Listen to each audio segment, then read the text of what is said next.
দেশের অর্ধেকের বেশি মানুষ মনে করে সরকারের মেয়াদ 2 বছর বা তার কম হওয়া উচিত। 96% মানুষ প্রধানমন্ত্রীর পদে একই ব্যক্তির মেয়াদ সীমিত করার পক্ষে। বুধবার জাতীয় প্রেস ক্লাবে অন্তর্বর্তী সরকারের কাছ থেকে নাগরিকদের প্রত্যাশা শীর্ষক এক জরিপের ফলাফলে এমন মনোভাব দেখা গেছে। 53% অংশগ্রহণকারী এমন মতামত দিয়েছেন।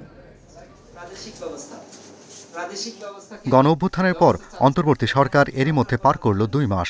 এ সময়ে সংবিধান, নির্বাচন ব্যবস্থা সহ বিভিন্ন খাতে সংস্কারের 6 কমিশন গঠন করেছে সরকার। সংস্কার বিষয়ে এক জনমত জরিপে ফল প্রকাশ করে নর্থ সাউথ বিশ্ববিদ্যালয়ের south Asian institute for policy and governance. গেল 2 মাসে 17 জেলায় এই জরিপ করা হয়। 53% মানুষই চায় এ সরকার 2 বছর থাকুক। 96% মনে করে প্রধানমন্ত্রীর মেয়াদকালের সময়সীমা কমানো দরকার।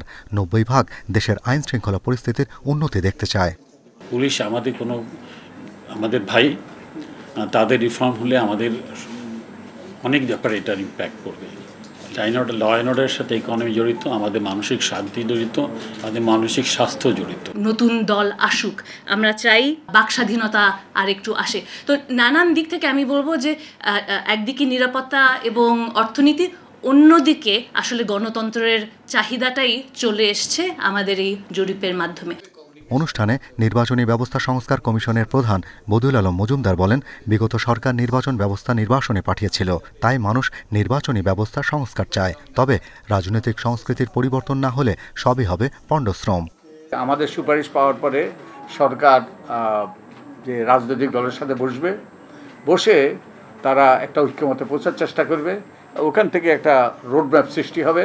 আমাদের রাজনীতিবিদরা যদি যেটা তারা অঙ্গীকার করেন, জনগণ যেটা চায়, সে ব্যাপারে যদি তারা ক্ষমতা যাওয়ার পর আন্তরিকতার সাথে সেটা বাস্তবায়ন না করেন, তাহলে সবই হবে পণ্ডশ্রম।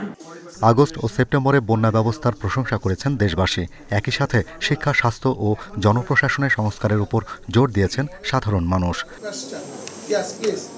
Shahriar Anirban, independent news, Dhaka.